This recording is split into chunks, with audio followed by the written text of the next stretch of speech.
Olá pessoal, vamos lá, vamos dar continuidade aos nossos conteúdos, né? Não sei se vocês perceberam, eu vim aqui na escola para gravar esse vídeo para vocês, né? Essa aula, essa videoaula, aproveitando aí que a gente está nesse momento de paralisação, não tem ninguém aqui, né? Eu estou aqui sozinho na sala de aula, gravando esse videozinho para vocês do capítulo 4 aí que a gente nem chegou a ver, né? A gente já entrou na paralisação, então não deu para a gente estudar esse capítulo aí. Bom, mas o capítulo 4 ele ia tratar sobre o que mesmo, professor? Ele ia tratar aí sobre os protistas. Então nós já vimos vírus, bactérias, né? No caso os procariontes, e estamos vendo agora os protistas, né? Que são seres aí chamados de eucariontes. Então a partir de agora a gente começa a introduzir nos eucariontes aí, tá bom? Quem são os protistas, professor? Vamos aqui dar a nossa pequena introdução sobre eles. Os protistas basicamente são aqueles seres que podem ser uni ou multicelulares ou pluricelulares.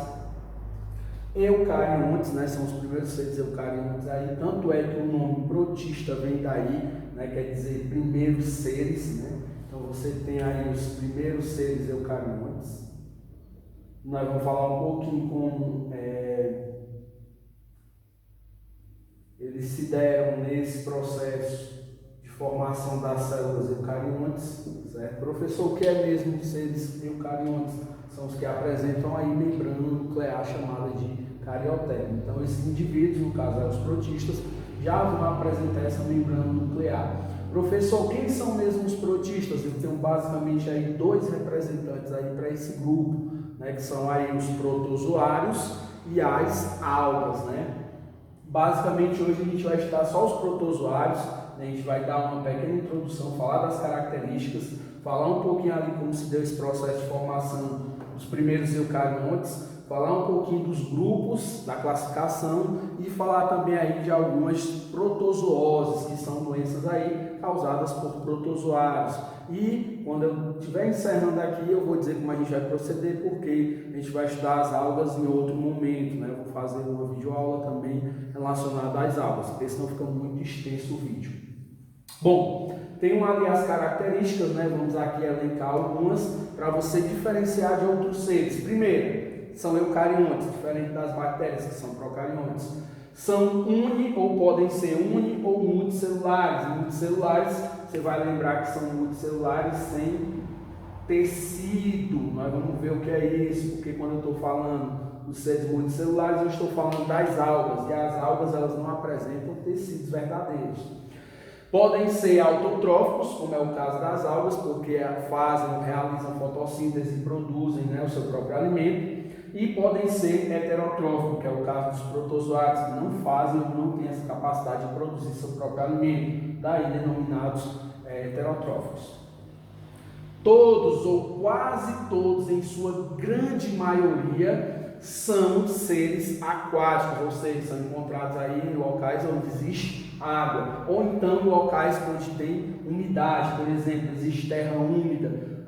Você encontra esses indivíduos aí em lagoas, solos encharcados, né? Você vai encontrar protozoários nesses locais aí. E as algas, logicamente, você encontra também em ambientes principalmente úmidos ou onde você tem grande quantidade de água, ou seja, algas você encontra em água doce ou então em água salgada. Apresentam reprodução assexuada e reprodução sexuada, ou podem apresentar assexuada ou podem apresentar reprodução sexuada, ou uma ou outra. Apresentam-se na forma ou podem ter vida livre, certo? Ou seja, esses indivíduos podem viver livremente no ambiente, podem viver em simbiose, o que é isso? Em associação com outros seres. Um exemplo desse tipo de associação é o que acontece com o cupim e o protozoário que vive no seu intestino, que faz a digestão da madeira para ele, ou seja, da celulose. Então ele vive em processo de simbiose e também podem ser parasitas. Quando eles são aqui, ou quando eu falo que eles vão ser parasitas, eles vão causar doenças ou vão ter que parasitar um indivíduo. Então um dos depósitos desses parasitas somos nós, um dos hospedeiros finais somos nós, os seres humanos, né, que eles vão inclusive causar algumas doenças aí, como doença de Chagas, malária, leishmaniose, entre outras aí que nós vamos falar aqui no decorrer da aula. Tudo bem? Tranquilo? Aqui são algumas características para você já de cara entender quem são os protistas. Com um pequeno detalhe, você pode encontrar protistas ou então reino protoctista, né? Denominação mais atual, reino protoctista, né? Você pode encontrar também essa denominação aqui. Quem são esses mesmos que representam o reino protista? Algas e protozoários. Tranquilo? Vamos dar continuidade, vamos ali para o outro lado que tem mais material. Dando continuidade, como eu tinha falado ali atrás, né? Já que os protistas são os primeiros seres eucariontes, professor, como se deu a formação desses primeiros seres eucariontes? Bom, fala-se aí do processo de endossimbiose. Endossimbiose com quem, professor? Com quem foi que eles se associaram? Ora, fala-se que os eucariontes surgiram a partir dos procariontes. Lembrando, quem são mesmo os procariontes? São lá as bactérias, né?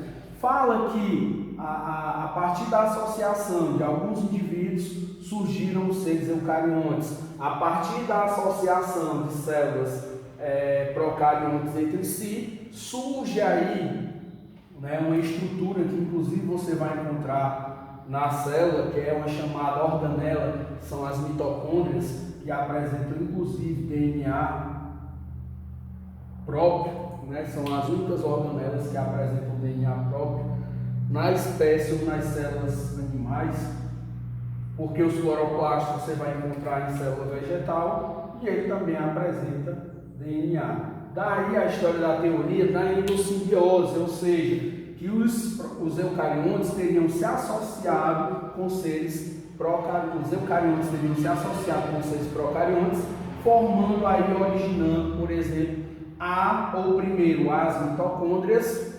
Essas mitocôndrias com o tempo teriam se associado entre si com outras mitocôndrias e teriam originado os cloroplastos. Então aqui eu teria o processo de endossimbiose ou o processo de endossimbiose 1 e o processo de endossimbiose 2, que vai fazer com que haja o quê? Uma diversificação, ou seja, uma evolução, um aumento do número de indivíduos que seriam eucariontes. Parte daí da história dele ter sofrido uma primeira endossimbiose originando as mitocôndrias e depois uma segunda endossimbiose partindo para os cloroplastos, fazendo com que houvesse uma evolução e formação de novos seres. Então você tem a partir daí, né, o surgimento dos seres eucariontes. E quem seriam esses primeiros eucariontes? Os protistas, né? No caso aí os protozoários e as algas. Tudo bem? Bom, dando continuidade aqui, a gente vai falar um pouquinho também sobre os grupos ou filos, né, que você pode encontrar essa denominação grupos ou filos, que ele vai estar relacionado também à classificação. Professor, e como é que esses protozoários se classificam? Ora, eles vão se classificar baseado, por exemplo, no seu tipo de locomoção, como eles se locomovem. Por exemplo, os isópodes ou sarcodíneos, eles não apresentam ou apresentam estruturas que são denominadas pseudópodes, ou seja, falsos pés, que eles vão se formar lá na sua estrutura. Tem os indivíduos flagelados que apresentam um flagelo para a sua locomoção. Tem os esporozoários, ou acomplexos, que não apresentam estrutura locomotora, e tem os indivíduos ciliados que apresentam cílios para a sua movimentação. Basicamente, a classificação se dá na questão de como ele vai se movimentar, ou seja, como ele se movimenta, e também se baseia no seu tipo de reprodução. Só que não vou adentrar em detalhes, porque isso aí é muito mais específico um pouco. Então, a gente só precisa saber que a classificação se dá basicamente pelo tipo de locomoção que o grupo tem ou que ele apresenta. Sarcodíneos ou isópodes, pseudópodes, flagelados através de flagelo, esporozoários ou complexos não apresentam estrutura locomotora e ciliados apresentam cílios na sua locomoção. Cílios são vários pelinhos que ajudam ele a se movimentar. Exemplo, professor, de um risópode. Inclusive, nós vamos já falar sobre eles aqui, que são os causadores de doença. Um exemplo de risópode ou sarcodídeo, nós temos aí a ameba, né? A ameba, que é um tipo de protozoário do filo dos risópodes, certo? Nós vamos falar sobre ela já, que ela é uma das causadoras de doença. Pode ser de vida livre, pode ser parasitária, né? Você tem aí a entomoeba estolística, que causa aí, e a entomoeba proteus, né? Que é a ameba em si, que é de vida livre, e a entomoeba estolística, que é a ameba parasitária, que causa amebismo. Nós vamos já falar sobre essa doença aí. Tem também os seres flagelados, né, que no caso aí apresentam um flagelo na sua movimentação. Um exemplo deles são os tripanossomas, né? Professor, tripanossomas inclusive, é um dos gêneros aí que é parasita, que causa doença, né? O gênero tripanossoma, você vai ter vários tipos de tripanossomas que são causadores de doença. Por exemplo, tripanossoma cruzi, causador aí da doença de Chagas, né? Nós vamos já falar sobre ela também. Tem aqui os esporozoários, ou apopléxos, que eu apresento aqui um exemplo para você, que é o toxoplasma, ou o gênero toxoplasma, que também é um dos gêneros parasitários que vai causar a toxoplasmose. Vamos já falar sobre ela aí. E tem aqui também os indivíduos ciliados, né, que apresentam cílios para a sua movimentação. Um exemplo de indivíduo ciliado é o paramécio. O paramécio, que é um indivíduo de vida livre, ou seja, ele é um indivíduo que vai estar livre na sua movimentação. Então, ele vive livremente, principalmente na água. Tudo bem? Vamos dar continuidade. Vamos falar aqui agora, né, sobre as principais protozoas aí que caem em provas de Enem, que caem em qualquer tipo de prova que você for fazer. Tudo bem? Bom, pessoal, dando continuidade, como eu falei para vocês, a gente ia falar aí as principais protozooses, né? São causadas aí por alguns protozoários que são muito conhecidos, né? E a gente vai ter que tratar principalmente o que? Eu preciso conhecer a doença, causador, se ela apresenta um vetor e as principais formas de prevenir, que é geralmente isso que a questão quer saber. Ela não vai perguntar de sintoma, às vezes pode até perguntar porque algum sintoma ou alguma doença apresenta algum sintoma mais característico, né? Então a gente precisa saber mesmo o que? Conhecer a doença, se ela tem um vetor ou um transmissor, formas de transmissão e formas de prevenção. Basicamente é isso que você tem que saber sobre cada uma delas. E logicamente, de antemão, conhecer todas elas. Então nós temos aqui basicamente 9 doenças aí que são causadas por protozoários, certo? Você tem aí a amebíase, doença de Chagas, doença do sono, giardíase, leishmaniose, malária, toxoplasmose, tricomoníase e balantidiose. Bom, aqui o material. Falando sobre a amebíase, né, professor, o que é a amebíase? Falei para você quando eu citei lá atrás a questão da ameba, né? A ameba que ela pode ser de vida livre e pode ser parasitária. A causadora da amebíase é a entomoeba estolística, ou estolística, né? Que é um protozoário parasita. Então ela vai causar aí, né, diarreia, cólica, dores abdominais, entre outros, são alguns dos sintomas. E você adquire esse protozoário principalmente através de água contaminada ou alimentos contaminados, né, ingeridos sem ter sido lavado ou algo do tipo. Então você adquire a amebíase através de alimentos de água contaminada.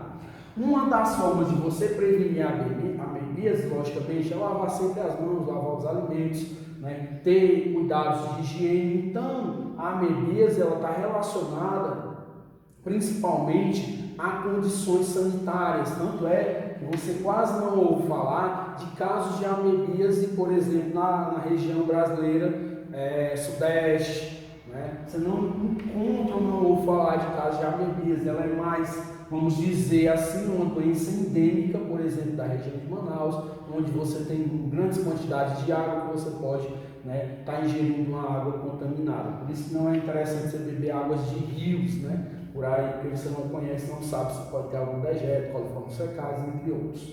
Tudo bem? Doença de Chagas, né? Doença de Chagas. Ah, professor, é porque a doença de Chagas? Não. Na verdade, né? Ela vai ter esse nome aí porque é em homenagem a Carlos Chagas, né? Que foi um dos seus descobridores aí. Que ela vai ter, inclusive, um vetor, um transmissor. Ela é transmitida através, né, da picada, ou melhor, da picada não, das fezes contaminadas do barbeiro, né? Que é um tipo de inseto hematófago que se alimenta de sangue e ele costuma picar suas vítimas na região do rosto. Daí a denominação de barbeiro, por ele procurar essa região onde se encontra principalmente a região de barba. Ela é transmitida por esse vetor, causada por um protozoário, que é do tipo Trypanosoma, que eu já falei lá atrás, que é um ser flagelado. É o Trypanosoma cruzi, o causador da doença de Chagas, né? Professor, e como é que eu adquiro essa doença de Chagas? Bom, através das fezes desse inseto contaminado, ou você pode adquirir de outras formas, né? Transfusões sanguíneas, que não é muito comum, mas pode ocorrer. E como ele é típico da região do Pará, Amazonas, daquela região, você pode também adquirir através da ingestão de alguns alimentos que possam vir a estar contaminados com as fezes desse barbeiro, como é o caso do açaí e o caso também do caldo de cana, né? Porque como ele é um inseto, você pode encontrar ele nesses locais. Ora, professor, uma forma de eu me prevenir da doença de Chagas, lembrando, todas as doenças que eu estou citando para você que são causadas por protozoário, elas têm tratamento, viu? Elas têm, com exceção da doença de Chagas, que você vai ter que conviver com ela a vida toda. Mas as demais, todas elas têm cura. A doença de Chagas, ela vai ser transmitida pelas fezes do barbeiro contaminado, pela ingestão, ou quando ele entra em contato com você, que ele vai lhe picar, ao mesmo tempo que ele pica, ele defeca, ao coçar, você acaba se contaminando. Bom, uma das formas de prevenir a doença de Chagas, logicamente, é o combater o inseto transmissor. Como é que eu faço isso, professor? Através de telas e janelas. Ele adora casas, principalmente feitas de taipa, que é aquelas casas de barro. Então, substituir as casas de barro por casas de alvenaria, entre outras medidas que você pode estar tomando, usar repelente, entre outras, para evitar o contato com esse indivíduo, usar mosquiteiro, né, que mora em sítios, em regiões de zona rural, usar os mosquiteiros, entre outras condições aí que você pode ter. Doença do sono. Doença do sono não é típica do norte do Brasil, da América do Sul, mas você encontra casos de doença do sono na África, por exemplo, porque ela também vai ter um vetor. Ela é transmitida através da picada de um inseto, mais especificamente uma mosca chamada mosca de tsetse. Ao entrar em contato, ela acaba transmitindo aí, né, o protozoário causador da doença do sono, que também é do mesmo gênero da doença de Chagas, que é o Trypanosoma. Professor, prevenção para a doença do sono, como é que eu vou me prevenir dessa doença? Ora, você vai se prevenir dessa doença do sono, evitando aí entrar em contato com essa mosca, logicamente, evitar deixar alimentos rotineiramente descobertos, entre outras medidas, usar inseticidas, entre outras medidas que você pode tomar. Também está condicionada, doença do sono também está condicionada, por exemplo, a condições de ambiente, condições sanitárias, entre outros. Então está mais relacionado também à questão higiênica, né? Então você também pode prevenir. Professor, os sintomas aí que você não falou da doença de Chagas, vamos lá. A doença de Chagas apresenta sintomas aí como, por exemplo, inchaço nos órgãos que trabalham com sangue, baço, fígado, né? Inchaço, por exemplo, apenas de um olho quando você tem a picada, fadiga, dores, aqueles sintomas típicos. Doença do sono, sintomas, você tem aí fraqueza, anemia extrema, cansaço em excesso. A questão do sono, ela é mais, o seu sono vai se atrapalhar durante a noite e você vai ser pego por ele durante o dia. Então há uma troca aí do horário do sono, certo? Giardíase, professor, o que é essa giardíase? Assim como a amebíase, né, também vai ser causada por protozoário, que também está relacionado a condições sanitárias, né? Você pode adquirir a giardíase através de alimentos ou água contaminada, né? Você pode ter lá a água ou os alimentos contaminados e fazer a ingestão e acabar adquirindo aí protozoário causador da giardíase, a Giardia lamblia. Então, as mesmas condições que eu tenho para a amebíase, eu também tenho para a giardíase, né? Então, está relacionado a condições sanitárias, sintomas, a mesma coisa, dores abdominais, diarreia, cólicas. Às vezes você pode ter diarreias acompanhadas de sangue, assim como a amebíase, entre outras. Só que, como diferentemente da amebíase, às vezes você pode ter a presença dessas doenças se curando ou o teu sistema imunológico se autocurando nessas doenças, eliminando aí através das fezes a Giardia lamblia, que é a causadora da giardíase. Tudo bem? Tem aqui também a leishmaniose, que também vai ter um vetor, né, que no caso aqui é o mosquito. Mosquito transmissor da leishmaniose é um mosquito chamado mosquito palha, né? Mosquito esse que vai transmitir o causador da leishmaniose, que é o protozoário do gênero Leishmanium. Essa leishmaniose ela tem vários tipos, leishmaniose cutânea, leishmaniose visceral, né, que é também chamada que vai ser também chamada aí de calazar, né, que é a doença que ocasiona principalmente os cães, onde você geralmente tem que sacrificar esse animal, tem que fazer o sacrifício dele. Professor, leishmaniose está relacionada a quê? A condições sanitárias ou ao aumento do inseto? Ora, está condicionada também à questão do inseto, né, do aumento dele, principalmente nas épocas chuvosas. Você tem uma transmissão maior da leishmaniose, que logicamente ela pode ser também transmitida para humanos. Então o homem ele vai ser um depósito, né, natural desse protozoário. Ele pode causar aí, por exemplo, lesões cutâneas, ou essas lesões cutâneas elas não vão ter dificuldade para sarar, então você precisa fazer todo um tratamento. Eu falo com propriedade porque, né, já foi acometido da leishmaniose cutânea.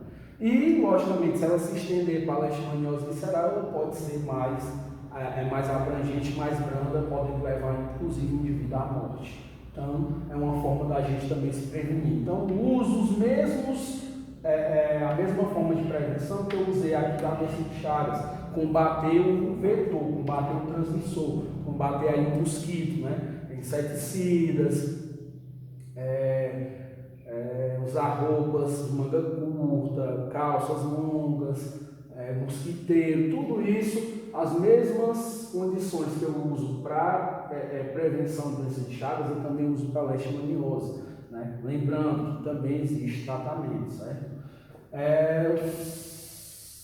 Malária, você também vai ter aí uma condição que é transmitida por um mosquito, né?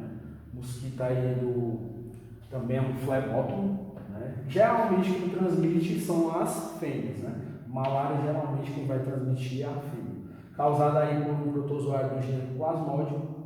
Essa malária geralmente ela se identifica aí pela questão das febres, que vai ser uma febre intermitente, hoje eu tenho, amanhã eu não tenho, depois da manhã eu tenho, aí amanhã, depois da manhã eu não tenho, e amanhã e depois da manhã eu tenho, e assim sucessivamente. Ou seja, o quadro da malária ela é um quadro de febre intermitente. Então você tem aí febre intermitente, um dia sim, outro não, e vai variando. Lembrando que ela também é causada por um mosquito, certo? Pela picada do mosquito, transmitida pela picada do mosquito e causada por um protozoário. As mesmas condições que eu tenho de prevenção da leishmaniose eu uso aqui na malária, né? Lembrando que a malária ela geralmente está relacionada às condições mais tropicais, por exemplo, a climas mais tropicais. Quer pegar a malária? Vá para o norte, vá para a região norte, Manaus, Amazonas, aquela região lá. Ou seja, eu posso caracterizar a malária como sendo uma doença endêmica, ou seja, típica daquela região, certo? Então você pode caracterizar ela como sendo uma doença endêmica. Tem aqui também a toxoplasmose, conhecida como doença do gato. Por que do gato, professor? Porque é onde o protozoário vai se instalar, né? Ele também é um hospedeiro. O gato, quando ele está contaminado, ele tende a passar para o ser humano. Não é tão preocupante porque o nosso sistema imunológico consegue combater. Ela é mais preocupante para pessoas que apresentam baixa imunidade e para indivíduos, por exemplo, mulheres grávidas, né? É um risco maior, porque pode ser ou pode passar para o bebê. Pessoas com baixa imunidade podem desenvolver sintomas mais agudos dessa doença aqui chamada toxoplasmose. Aí vem todos os sintomas, né? Febre, dor de cabeça, dor no corpo, aquela coisa toda. Pessoas com baixa imunidade podem evoluir para um quadro maior, tendo problemas principalmente neurológicos, problemas de cabeça. Nos bebês, quando a mulher está grávida, possa ser congênita, passar para o bebê, ele pode nascer com macrocefalia, microcefalia, entre outros sintomas aí. E uma das formas de prevenir, logicamente, é o cuidado dos meus animaizinhos, né, do meu gatinho, pode ser também transmitida pelo cão. Então, você tomar conta desses animais para evitar que eles entrem em contato com o protozoário causador da toxoplasmose, né? E aí, você fazendo ou tendo esse cuidado, logicamente, o seu gatinho, o seu cachorro, ele não vai transmitir para você essa doença, né? Que inclusive ele transmite através das unhas contaminadas lá com as suas fezes, porque todo mundo sabe que o gato ele faz cocô e ele cava, né, para guardar. Então, ao fazer isso, ele acaba fazendo ou trazendo protozoário nas suas fezes, inclusive na sua unha.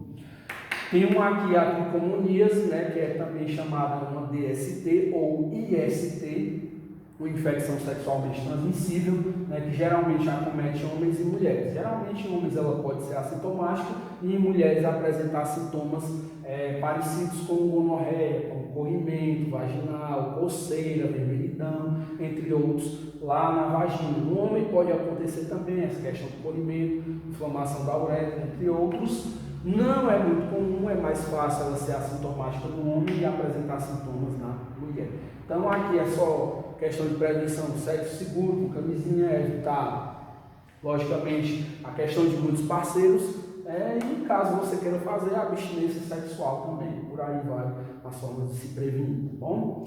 E eu tenho por último aqui a balantidiose, né? Balantidiose não é muito falada aí, nem no livro de vocês tem, tá bom? Só lembrando que no livro de vocês não fala de balantidiose, que é uma doença também causada aí pelo Balantidio coli, né? Balantidio coli, que é um protozoário que está presente aí principalmente em locais onde não tem condição sanitária. Um indivíduo que pode transmitir ou ser um dos depósitos desse protozoário é o porco, e ele pode acabar por transmitir para o ser humano, ou seja, carne mal cozida, você pode fazer a ingestão dos esporos do Balantidio, né, Balantidio coli, e acabar desenvolvendo a doença. Doença essa que também causa aí disenteria, dor de barriga, pode vir acompanhada também de fezes com sangue, entre outros. Forma de prevenção: lavar bem os alimentos e, logicamente, também cuidar lá do seu porquinho, do chiquete dele, para evitar que tenha muita sujeira. E, logicamente, sempre fazer o cozimento ou deixar a carne sempre bem passada de porco quando você for fazer o consumo. Tudo bem? Então essas são algumas das doenças aí que você pode encontrar, principalmente em prova do Enem. Doença de Chagas já vem. Doença de Chagas já vem no Enem. Se eu não me engano, malária já vem no Enem. Né? Então algumas dessas doenças você pode estar encontrando aí em provas extras, prova do Enem, provas externas como vestibulares, entre outros. Tudo bem? Tenha continuidade com algas, eu vou dar continuidade com vocês lá nos slides que eu vou enviar, tá bom? Também em grupo lá no material para vocês estudarem, tá? E eu vou trabalhar com esse vídeo e vou fazer o outro lá juntamente com vocês, ao vivo lá, vou estar gravando, passando o slide falando com vocês sobre as aulas, tá bom? Tudo bem? Até mais, tô indo lá. Making my way downtown.